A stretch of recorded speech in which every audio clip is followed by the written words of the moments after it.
Hello student, welcome back to my channel. तो आज का हमारा टॉपिक है टॉपर की कॉपी, यानी यूपी बोर्ड 2025 इंटरमीडिएट में इंग्लिश की कॉपी कैसे आप लिखेंगे, है ना। किस प्रकार से आप हेडिंग डालेंगे, किस प्रकार से सेक्शन डालेंगे, है ना। और क्वेश्चन आंसर नंबर, ठीक है, रीडिंग, अनसीन पैसेज, किस प्रकार आप हेडिंग अच्छे तरीके से डालेंगे कि एग्जामिनर आपको खुश होके अच्छे में अच्छा नंबर यानी पूरे में पूरा नंबर दे दे, ठीक है ना, आंसर के हिसाब से। तो ये टॉपर की एक कॉपी है, ठीक है ना, जो कि हमने यहाँ पर ले लिया है। टॉपर की कॉपी यहाँ पर यूपी बोर्ड से उठा लिया है और यहाँ पर इस पेपर का फुल सॉल्यूशन, फुल रिव्यू बताएंगे, ठीक है। किस प्रकार से लिखा यूपी बोर्ड के टॉपर ने ये कॉपी, और उसको 100 में 100 नंबर मिला है, ठीक है। तो यहाँ पर चलिए देखते हैं। तो सेक्शन ए सबसे पहले देखते हैं किस प्रकार से टॉपर ने लिखा है, यानी यूपी बोर्ड के फर्स्ट रैंक करने किस प्रकार से क्वेश्चन आंसर को अटेम्प्ट किया और किस प्रकार से लिखा है, यहाँ पर चलिए देखते हैं। तो यूपी बोर्ड का टॉपर ने सेक्शन ए जो मतलब होता है पेपर में, तो यहाँ पर इस प्रकार से हेडिंग डाल दिया है। फिर रीडिंग यहाँ पर साइड में कोष्टक बना के लिख दिया है। फिर नीचे लिखा है question answer number 1 unseen passage. फिर डायरेक्ट आंसर लिखा है। बहुत लोग करते हैं कि सबसे पहले क्वेश्चन को उतारते हैं फिर आंसर लिखते हैं, तो क्वेश्चन को उतारना नहीं है, टाइम वेस्ट नहीं करना है। वहाँ पर 3.5 घंटे 15 मिनट का टाइम दिया जाता है, तो उसमें क्वेश्चन को उतारना नहीं है, डायरेक्ट आंसर लिखना है।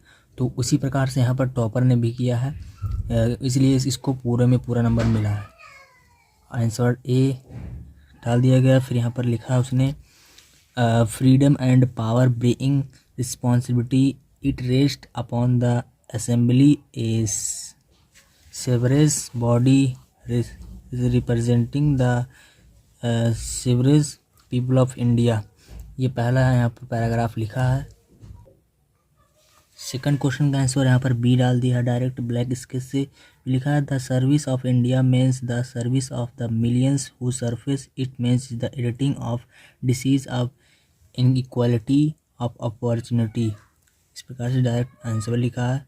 अनसीन पैसेज से कुछ नहीं करना, बस जो वर्ड मिले वही उतार कर लिख देना है, बस इस प्रकार से टॉपर ने भी किया। फिर यहाँ पर सी नंबर का हेडिंग डाल दिया गया। फिर यहाँ पर लिखा है to eraser health education justice equality liberty food to every citizen of India. D number का हेडिंग डाल के फिर लिखा गया है democracy is the government of the people for the people and by the people. E number का heading डाल के लिखा गया है incident. Second freedom of liberty. Third inequality of opportunity means of everyone has the some chance to succeed due to factor like socio-economic status or discrimination। यहाँ पर ये question complete हो गया अनसीन पैसेज का। फिर यहाँ से हमारा सेक्शन बी स्टार्ट हो जाता है। तो चलिए सेक्शन बी को हम देखते हैं किस प्रकार से यूपी बोर्ड के फर्स्ट रैंकर ने लिखा है। तो यहाँ पर नेक्स्ट पेज में आ चुके हैं, जो कि यहाँ पर सेक्शन बी का हेडिंग डाला गया है और राइटिंग साइड में कोष्टक बना के राइटिंग लिख दिया गया है। फिर लिखा है स्केच का यूज करना है, फिर लिखना है क्वेश्चन आंसर नंबर यहाँ पर डाल देना इस प्रकार से। फिर यहाँ जो अंक होगा, जो वर्ड होगा, अल्फ़ाबेट होगा, यहाँ पर उतार देना। यहाँ पर ये राइटिंग यानी आर्टिकल के बारे में बताया गया, तो आर्टिकल ए नंबर का चूज किया गया है। फिर यहाँ पर ए नंबर में था necessity of the mother of invitation. इस पर यहाँ पर आर्टिकल राइटिंग लिखना है। तो यहाँ पर इस प्रकार से लिखा है यूपी बोर्ड के फर्स्ट रैंक करने। तो कैसे लिखा है यहाँ पर चलिए पढ़ते हैं इसको। Necessity is the mother of invitation means that people create new thing when they need to solve a problem when faced is challenge. Humans often come up with innovative ideas to make life a easier. For example, early humans needed to cook food, so they invented fire. Later, people needed to travel faster to the created wheel and eventually cars and airplanes. Today, we faced new problem like climate change, leading to invention like solar panels and electric cars। ठीक है, चलिए next page में चलते हैं किस प्रकार से यहाँ पर टॉपर ने लिखा है। स्टूडेंट यहाँ पर देखते हैं, यहाँ पर अगले पेज में लिखा गया है this saying reminds us to the difficult situation can lead to great ideas and progress, ठीक है, प्रोग्रेस के बारे में बताएगा। फिर यहाँ पर when we need something badly our creativity and determination help us find solution. Invitation like the telephone, the internet and the medical advancement have all come from a need to improve our lives. So every time we face a problem, it's a opportunity to think and creativity and come up with something new. यहाँ पर ये जो article था and हो चुका है। Then यहाँ पर क्वेश्चन नंबर 3 आ चुका है, जो कि यहाँ पर हेडिंग डाला गया अच्छे तरीके से। स्केच का यूज कर सकते हैं, कौन से स्केच का यूज कर सकते हैं? Black sketch and blue sketch का यूज आप कर सकते हैं, ठीक है, यहाँ पर अलाउ है। ये नहीं आप हरा कलर ले गए, लाल कलर ले गए, अगर इस पेन का हरा कलर लाल गुलाबी पेन का यूज़ करेंगे तो एग्जामिनर आपका कॉपी कट कर देगा तुरंत, क्योंकि यूपी बोर्ड में ब्लैक एंड ब्लू पेन का यूज अलाउड किया गया, उसके अलावा और कोई कलर का पेन अलाउड नहीं किया गया। तो यहाँ पर क्वेश्चन नंबर 3 किस प्रकार से, यहाँ पर राइटिंग लेटर के बारे में बताया गया कि लेटर किस प्रकार से लिखा जाता है। तो यहाँ पर जो यहाँ पर था टॉपर तीसरे नंबर का चूज किया है और लिखा है कुछ होगा वहाँ पर सब्जेक्ट में। फिर रिक्वेस्ट ब्रेक डाउन इलेक्ट्रिसिटी के बारे में कुछ लिखा है, तो किस प्रकार से लिखा है। सबसे पहले यहाँ पर नगर का नाम लिखा है, जिले का नाम Jwala Nagar Meerut, to the editor the Amar Ujala. Next page में चलते हैं। स्टूडेंट यहाँ पर टॉपर ने लिखा है, देख सकते हैं। उसके बाद में सब्जेक्ट में लिखा गया है, फिर request break down of electricity. फिर यहाँ पर हेडिंग डाल दिया गया है रेस्पेक्टेड सर, जो भी है एडिटर, उसके बारे में लिख देना है। फिर यहाँ पर लिखना है I am writing to express, ठीक है, I am writing to express my concern about the फिर request break down of electricity in our locality.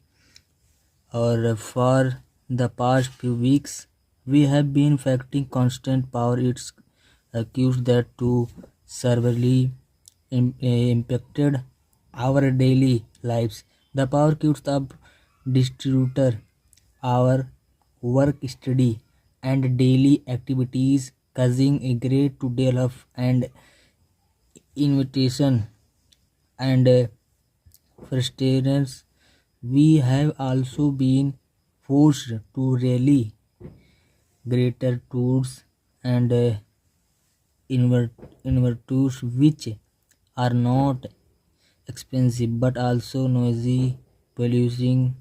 I urge to authorities to take immediate action to address this issue and erase that we have a no constant, ठीक है, आगे देख लेते हैं। ये लिखा गया है renewable supply of electricity, it is crucial for the smooth functioning of our supply daily। Next page में चलते हैं। सो स्टूडेंट यहाँ पर सेक्शन सी आ चुका है, जो कि ग्रामर से रिलेटेड क्वेश्चन आता है, आपको पता ही होगा, है ना। तो यहाँ पर ग्रामर का कुछ क्वेश्चन जो कि सॉल्व किया गया है, तो इस प्रकार से आप देख सकते हैं।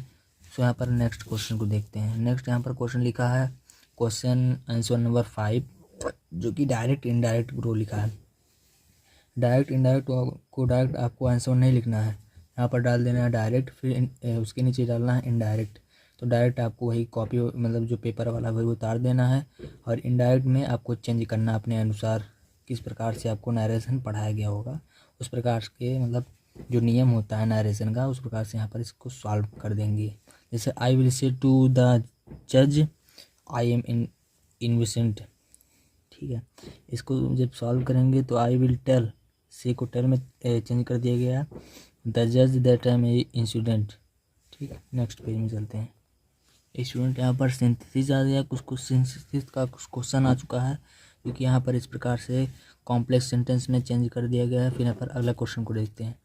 करेक्ट द फॉलोइंग सेंटेंस जो होता है, यहाँ पर इस प्रकार से आप हेडिंग डाल देंगे। फिर क्या लिखा है टॉपर ने, सी, है ना, one should keep his word, one should keep once word, his को वंस में चेंज कर दिया गया है बस। डी वाला क्वेश्चन इस प्रकार से लिखा है, he is found to read novels, इसको चेंज कर दिया गया है, ही मतलब करेक्ट कर दिया गया है, he is found to reading novels. फिर यहाँ पर ई नंबर का क्वेश्चन दिया गया है कि इसका अर्थ बताना है एक्सेप्ट का, और इसका एक सेंटेंस बनाना है। तो यहाँ पर ये इस प्रकार से बताया गया है, I am greatly accept our invitation, expect my wife, I will attend our function. ठीक है, नेक्स्ट पेज में चलते हैं। स्टूडेंट यहाँ पर लास्ट पेज आ चुका है, जो कि क्वेश्चन 6 यहाँ पर सॉल्व कर दिया गया है ट्रांसलेशन के अनुसार, जो कि ट्रांसलेशन आपका आता है 5 नंबरों का। तो इस प्रकार से टॉपर ने कॉपी में लिखा है कि किस प्रकार से लिखा है, चलिए देखते हैं, इसको पढ़ते हैं। ट्रांसलेशन इस प्रकार से हेडिंग डाल देना है ब्लैक स्केच से, फिर लिखना है ब्लू पेन से, in ancient time to a king named Vikramaditya rules his country, he was very just king, even today people praise his sense of justice. One day, some boy were playing in the forest near a village. There, they saw a heap of soil covered with a stone of where the boy sat on that stone.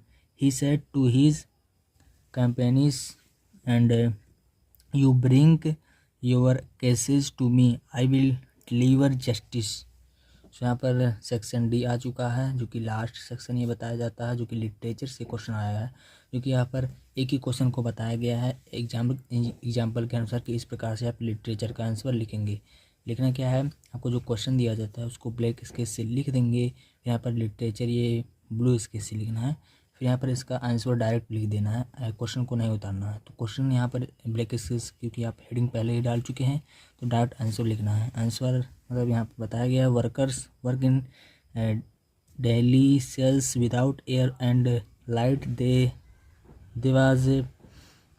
Loose the brightness of their eyes, the power from the polishing of bangles also blinds them.